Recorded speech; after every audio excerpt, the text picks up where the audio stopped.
Good morning, everyone. Welcome to God's Grace on Thee and Angel Wallace Productions. Today, I'd like to delve into the Four Winds 10, which is within the Phoenix Journals. And the title of this particular chapter is called The Death Rattle of Freedom, the Plan 2000. You have asked and asked for an explanation of the ancient prophecies, and where are we today? You want to play in John's revelations and Nostradamus' prophecies. We shall deal a bit with those things in this book in order that you see that it is the unfolding of those very prophecies which are going on about you this day. Today, exactly as projected. God, please allow that you read and understand, for the trap is set and the fire is laid. Aho. The phoenix will rise again from the ashes. Where will you be? Now, this particular section is being told to us by Georgios Sedes Hatton. Now, he has a different style than we've hear from Jesus, Sananda. So let's get started. Today is Tuesday. It is the 3rd of September. It is 2024. It is now 8:11 a.m. here in Reno, Nevada. Now, I must read you the foreword so that you understand what's going to be entailed in this particular chapter. Recording 1, Hatton. Thursday, December 28th, 1989, 7:15 a.m., Year 3, Day 134. You have asked and asked for an explanation of the ancient prophecies, and where are we today? You want to play in John's revelations and Nostradamus' prophecies. We shall deal a bit with those things in this book in order that you see that it is unfolding of those very prophecies which are going on about you this day. Today, exactly as projected. God, please allow that you read and understand, for this trap is set and the fire is laid. Aho. The phoenix will rise again from the ashes, and where will you be? I request that you sit down and really read this journal. Please do not hop, skip, and jump through the writings until you have carefully read the document. Then go back and reread until the facts are engraved in your mind. As you are exposed to some quotations of one such as Jesse Helms, you may be misled into believing he is not of the lie. This is to mislead. He is a high-ranking member of the elite and out to destroy you. Be most cautious. Take note, however, that a lot of these elites are so frail that they will hop on either side of the fence that appears the better advantage. Utilize well that knowledge. Before you can have a birth of the phoenix, you must have the ashes. However, truth and justice can only rise from a foundation of knowledge and truth. This journal is written in America for Americans, but it is total truth for your world. For the plan, year 2000, is intended for the entire planet, and all systems are go. Get this word to Asia, the Orient, Europe, anywhere in this world that you have contact or can direct these journals. It is a world due for the closing, not just America, the whole planet. And the plan has been well documented and well published. It is the intent of the world elite to have and control a world order, a one-world government based on Soviet-type socialism. It will have only two classes, the controllers with great wealth and the laborers, you, who do the will of the elite, for the elite is already chosen. It is intended to be fully operational by the year 2000. This does not give you very long to tend of your business. It is intended that you have no defense system in a world police state. The last half of this journal explains the plan in detail. And if it sounds like the ravings of an insane mind, so be it. It is the fact in action of a handful of insane minds, but it is all but finished in fact.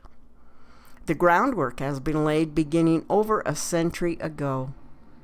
Wars have been set up and executed for a century while you, the public, were the dupes, pawns, and gun fodder.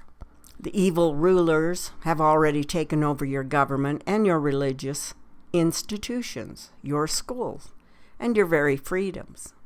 And no matter who you are, the facts herein are threads in the tapestry of your future, your very existence. Life and death decisions have been made for you by people who have never heard of and with full intent of enslavement of you. Now, this information may shock you, but perhaps it shall be the alarm bell that completely reorders your reality. Truth gives opening to the eyes and ears and understanding unto the mind. The plan is unfolding around you on every part of the globe. Do not blame God. This is not God's plan for his creations.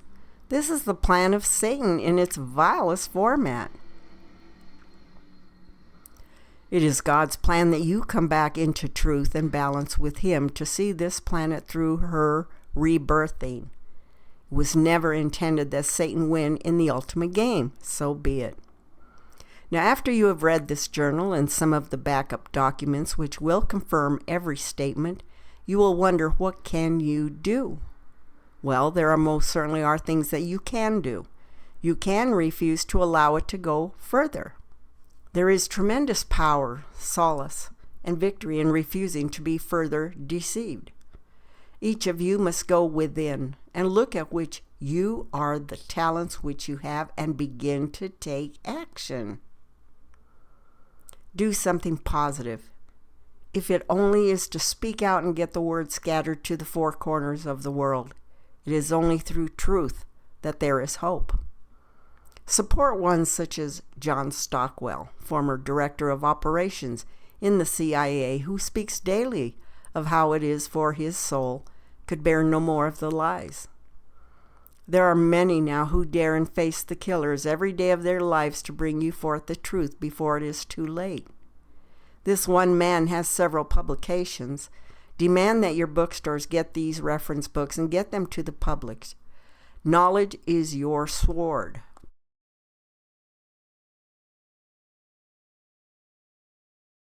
Now, if you ones such as Ted Turner insist he study all this material now, if you don't know him, send him the journals anyway.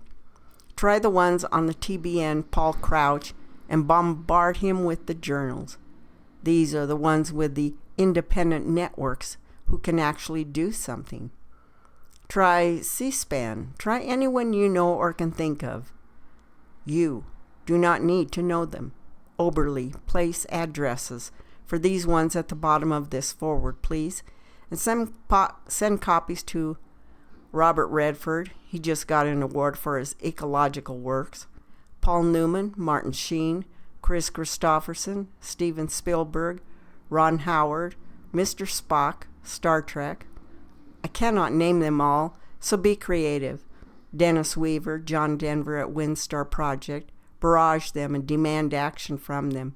You are their public. Demand.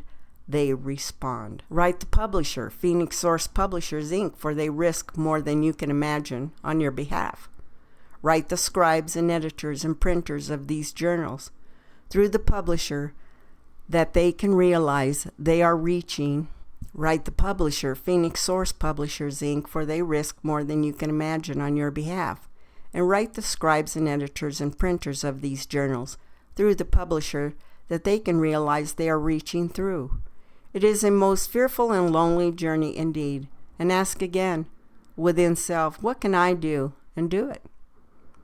There are some names in this journal which of necessity are pseudonyms, i.e. Viktor Suvorov.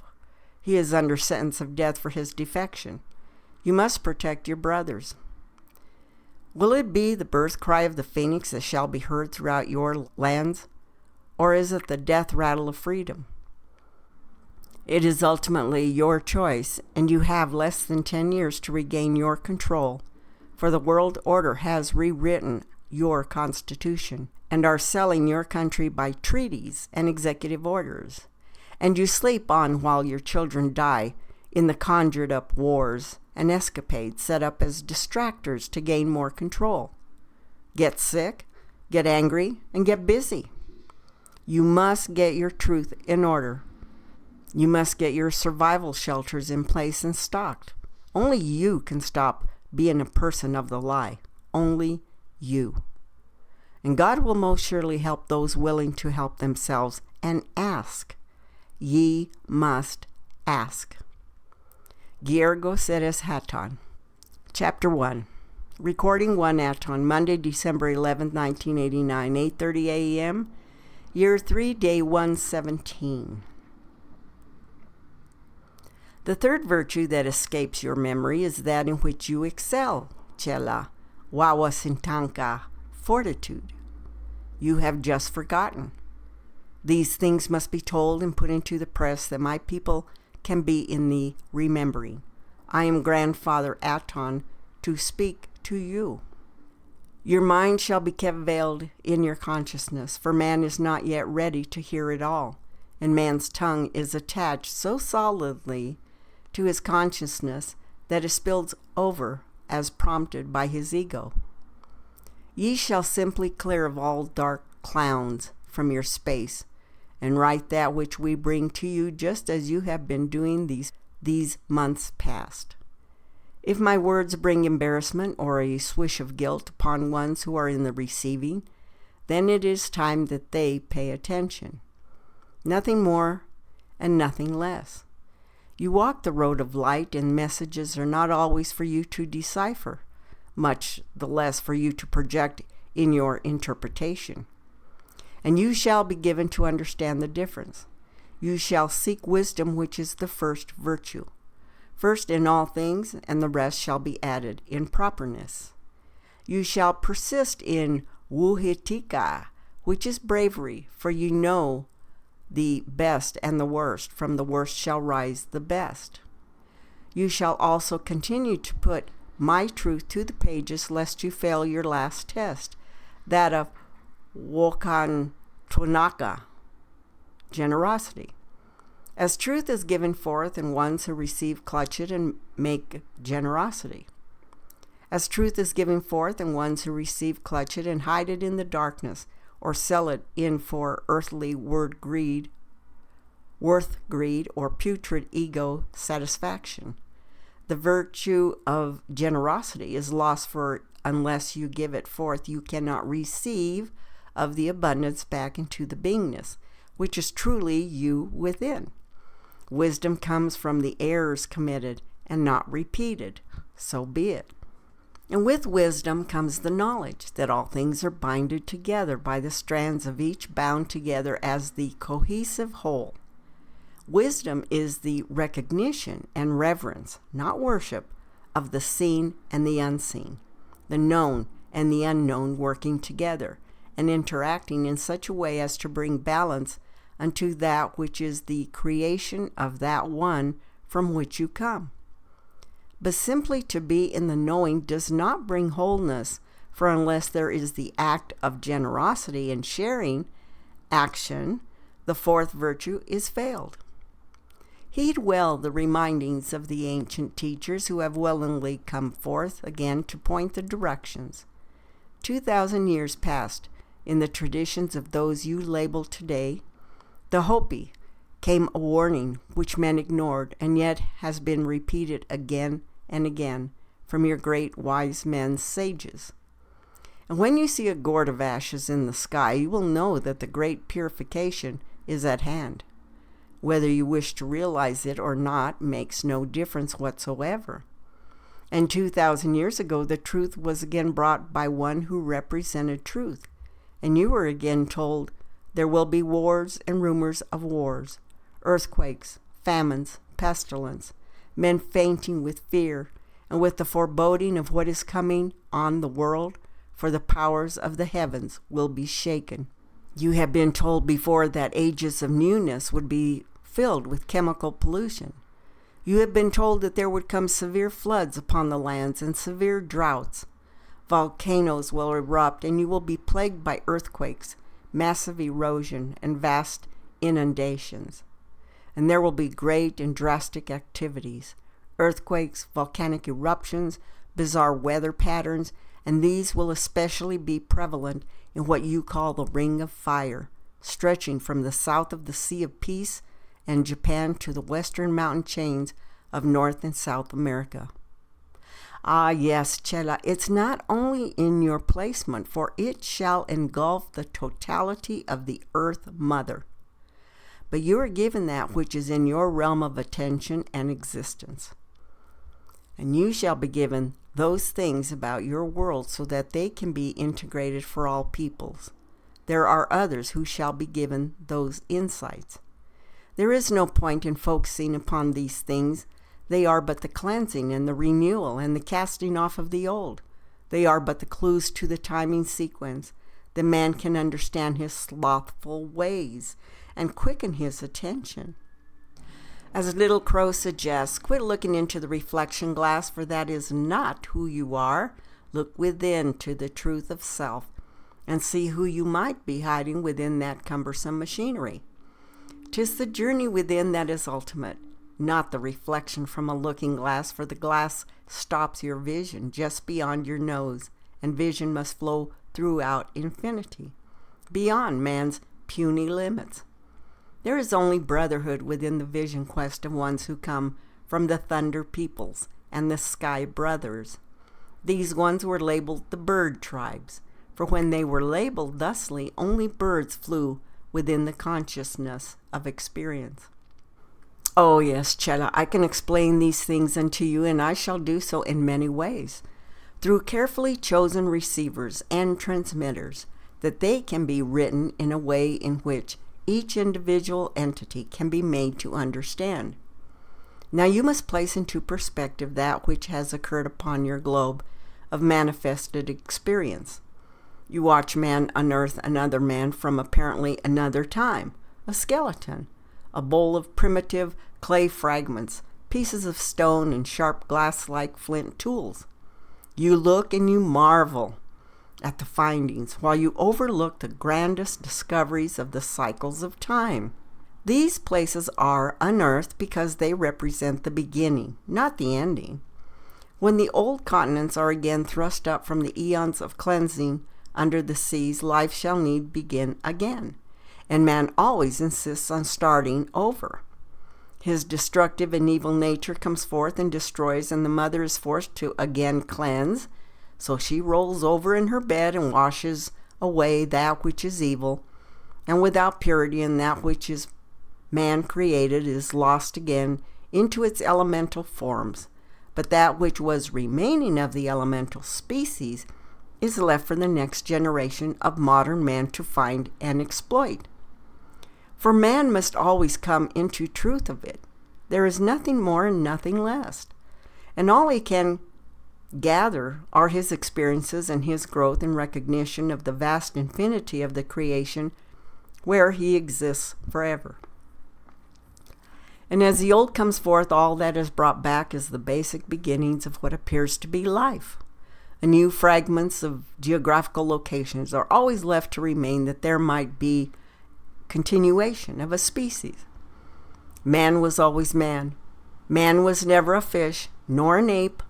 Man was always man. It is always the ones of the ancients who remain within the earth mother to nurture and hold to the old, that again a civilization human might be rebirthed and given opportunity to experience and grow through his virtues and repeat or renew. It is his choice always. The livingness of the mother is brought into her radiance, and those with her which have come into truth. Those who must be taught in the lower grades are placed approximately that they can continue in their lessons. And when a planet closes its magnificent and ultimate cycle, new lands raise from the ocean, and without the waters, the living plants and animal species perish, or in some instances, adapt. However, as the old is brought for cleansing beneath the waters of the great seas, that which man has corrupted poisons, the remaining oceans and the new oceans beneath which the pollution lies sunken. And some survive, for it is intended to be that way. If the ending of a planet or life base is truly annihilated, it becomes a massive asteroid belt or an encapsulated energy form to be remolded into whatever the Creator so thinks. It matters not to you, for you will have lost your consciousness and would again be without knowingness. Again, the ancient teachers from the universal realms are there to begin the lessons again, the first to come, the last to go. only relieved by periods of liftoff to ensure recommence of the mighty cycle. You ones in this consciousness are in the final fragments of the mighty cycle before and while the old passes and the new begins. 'Tis a wondrous gift indeed to be the selected few, for the false betrayers stand to the left and right and all about you to push you from your path. I am the mother hen for all of you, my little fledglings. You cling unto my feathers, for I know the path, and I hold the lamp to light the way. You need no rituals to reach out and take my hand, for you have never been disconnected from me. To renew the bond is but a thought. To sever is also but a thought. And even then I shall not leave of thee, as you are allowed your lessons. The age of chaos. You as man are in the age of Kali, the age of chaos. Your wondrous earth stands assaulted in this age of Kali, the helpmate of evil. Forsaken are the virtues. There is no truthfulness, self-discipline, purity of body and mind and compassion, nor is there liberality. The people are wretched and engaged only in filling their bellies, which are swollen and distorted in the lands of the famines. Those in the lands of plenty are engaged only in puny greed, gluttony, and indulgence of self. 'Tis grand and wondrous to use and hold and share the abundance of the Creator, but 'tis sad to see the intent of greed and self-orientation. And those who pose as saints are constantly engaged in preaching false doctrines. Those who have apparently renounced the world are rich in worldly possessions and have become united in families and procreate for the pleasure of the act and not for the new life form created. There are few remaining true bonds between husband and wife, and one sheds himself of the other at a moment's whim, leaving the children to grow among the weeds of wreckage.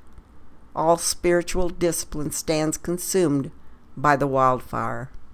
The teachers sell their knowledge of the sacred truth, and men and women turn into prostitution of selves to hold their unholy treasures. And the path of righteous discipline and union with God have all but vanished from the face of the earth in the wash of chaos. In this age the righteous men remain dejected, and the unrighteous feel overjoyed indeed. They learn spiritual leaders bless and indulge in sexual commerce with their wives and partners like buffaloes who know not other. They become expert in all manner of methods of procreating and are not at all clever in achieving freedom, liberation, fulfillment, and self-discipline. The substance of life has disappeared everywhere. Day following day, righteousness, veracity, purity, forgiveness, compassion, length of life, bodily strength, and keenness of memory will spiral into decline. The four virtues will be all but forgotten except for the few. Wealth alone will represent the measuring scale and will be the criterion of pedigree, morality, and merit. What is chosen by those of wealth shall be voted into acceptance by the whole. It has already happened. Brute force and power will be the only factor determining righteousness and fairness. Trickery alone will be the motive force in business dealings.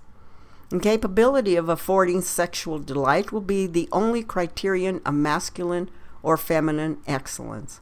Both will torment and destroy their very vehicles of body to achieve that false security of physical beauty for sexuality, to draw the helpless moth to the destructive flame of destruction. Justice will have every chance of being debased in moral basis because of one's inability to gratify those administering it. The want of riches will be the sole test of impiety, and hypocrisy will be the only touchstone of goodness, and digression from accepted traditions of moral ethics shall be the accepted sign of outward beauty. Skill will consist in supporting one's family and self for self-gratification and facade. Virtuous deeds will be performed only with the object of gaining fame and ego satisfaction. And when in this way the terrestrial globe will be overrun by wicked and evil people, the person who would prove to be most powerful amongst all will become the ruler thereof. Robbed of their wealth, for it is already happening, and their women by greedy and merciless politicians and soldiers behaving like robbers, people will resort to mountains and forests and subsist on leaves, roots, meat, honey, fruits, flowers, and seeds. Already oppressed by famine and heavy taxation, people will perish through drought, excessive cold, storms, scorching sunshine, heavy rain, snowfall, and mutual conflict. In this age of Kali, men will be tormented by hunger and thirst, plagues, ailments, and mental worry without bounds. And when through the evil effects of this chaos, the bodies of mankind get reduced in size and emaciated, the righteous course chalked out by the true scriptures as brought in spiritual guidance gets lost, when religion is replaced by hearsay to a large extent, and rulers mostly turn out to be thieves, when men take to various pursuits like theft, dishonesty, wanton destruction of life, and so on. Annual plants get stunted in growth, and trees are mostly reduced in size to that of a small tree, and dwellings will become desolate for want of hospitality, love, and trust. And in the age of chaos, a quarter alone of the 4 feet of Dharma, righteousness, divine law, or virtue remains. Nay, due to the feet of unrighteousness gaining ground, that too steadily declines and ultimately disappears altogether. Now, people in the age of chaos turn out to be greedy, immoral, and merciless, enter into hostility without cause, and are unlucky and extremely covetous. When duplicity, mendacity, drowsiness, excessive sleep, violence, dejection, grief, infatuation, fear, and wretchedness prevail, that is recognized as the age of Kali, characterized by the predominance of sloth, impurity, and indulgence, as a result of which people become dull-witted, unable to judge things in their proper perspective, and are voracious, lascivious, and destitute. 'Tis not just the male who will fall prey, for the female too will turn out to be extravagant, self-indulgent, and unchaste. Countries are infested with robbers. The spiritual bringers of truth stand condemned by heretics. Rulers exploit the people, and the priests remain devoted to the gratification of sexual desires, acquisition of wealth, ego, strutting, and intent on gluttony and self-indulgence. Householders will need to take to begging, and low-minded traders will carry on business transactions and practice fraud. Even when they are not in distress, people will favor pursuits which are condemned. Employees will leave their employers when reduced to penury, though superior in every other aspect, and employers too will discharge their employee when incapacitated for service through ailment, etc., even though his whole family may have served the employer for generations. And those who have no true spiritual knowledge will occupy high seats and preach religion. Oppressed by famine and heavy taxation, land being divested of food grains, and stricken with fear of droughts, people in the age of chaos will ever remain perturbed in mind, destitute of clothes and ornaments, nay, even food and drink, bed and sexual enjoyment. They will go even without a bath and put on the appearance of a madman, quarreling even for a very small sum of money. Having cast all goodwill to the winds, people in the time of chaos will kill even their own people and part with their own dear life. Mean-minded fellows will concern themselves only with the gratification of their lust and satisfaction of their hunger, and fail to maintain even their aged parents and elders, while parents will disown their children, though clever in all matters. With their mind perverted by heretics, mortals will mostly stop giving reverence to the immortal Lord, the one highest object of adoration, for the whole universe is this way when the age of chaos, whose career is so severe to the people, is well nigh past. The Lord will appear in his divine form, consisting of purity alone, for the protection of virtue. So be it, and heed well my words, for it will come to pass in your time again, this place you are dwelling in the beginnings of the final age of Kali, chaos. Another view from the mountain. And he spoke unto the people who would listen unto the words of truth, but few listened nor heeded his speech. Take heed that no one leads you astray. Many will come in my name, saying, I am he, and will lead many astray. And you will hear of wars and rumors of wars. Do not be alarmed, for these must take place, but the end is not yet. For nation will rise against nation, and kingdom against kingdom, and there will be famine and earthquakes and pestilences in various places, and there will be terrors and great signs from heaven. But before all this, and all during it, they will lay their hands on you and persecute you, and put you to death for my name's sake. And then many will fall away, and betray one another, and hate one another. You will be delivered up even by parents and brothers and kinsmen and friends. This will be a time for you to bear testimony, and the word must first be taught to all nations. And many false prophets will arise and lead many astray. And because wickedness is multiplied, most men's love will grow cold. But he who endures to the end will be saved. But when you see the desolating sacrilege set up where it ought not to be, then flee to the mountains. For these are days of vengeance, to fulfill all that is written. Alas, for those who are with child, and for those who give suck in those days. For great distress shall be upon the earth.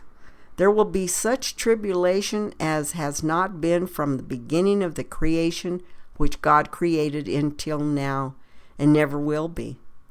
And if the Lord had not shortened the days, no living thing would be saved. But for the sake of the elect, those days will be shortened. For false Christs and false prophets will arise, and show signs and wonders to lead astray. If possible, even the elect do not believe them. For as the lightning comes from the east and shines as far as the west, so will be the coming of the Son of Man. And there will be signs in the sun and moon and stars. The sun will be darkened, and the moon will not give its light, and the stars will be falling from heaven. And upon the earth distress of nations and perplexity at the roaring of the sea and the waves, men fainting with fear and with foreboding of what is coming on the world. For the powers of the heavens shall be shaken. And then they will see the sign of the Son of Man in heaven. And then all the tribes of the earth will mourn. And they will see the Son of Man coming in a cloud with power and great glory.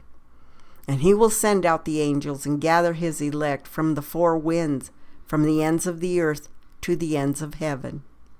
Now, when these things begin to take place, look up and raise your heads, because your redemption is drawing near.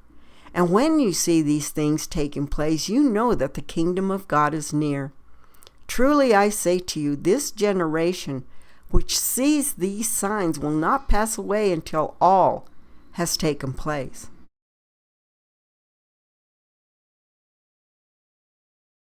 Heaven and earth will pass away, but my words shall not pass away. But take heed to yourselves, lest your hearts be weighted down, and dissipation and drunkenness and cares of this life. And that day comes when you suddenly, like a snare, for it will come upon all who dwell upon the whole earth. But watch at all times, praying that you may have strength to escape all these things that will take place, and to stand before the Son of Man. As were the days of Noah, so will be the coming of the Son of Man. For as in those days before the flood, they were eating and drinking, marrying, and giving in marriage, until the day when Noah entered the ark. And they did not know until the flood came and swept them all away. So will the coming of the Son of Man. Watch therefore, for you do not know on what day your Lord is coming. For the Son of Man is coming at an hour you do not expect. Dharma, we are going to look at these prophecies very carefully, that man might have his perspective focused on the truth of it. It is only in the eating that the pudding can be tested. We are going to sample the pudding and see if the cooking is perfected. You will go now, little sparrow, for we still have great work to do before you can take of thy time in vacation and recreation. 'Tis for this you have come, Dharma, you and my beloved and faithful company of daring bringers of light and truth into mankind. Yes, you shall be given the strength and persistence of the fourth virtue, Wawasantanka, fortitude, little chelas, for it is your mission. So be it. And I close within my wings of sunlight, for I am Aton.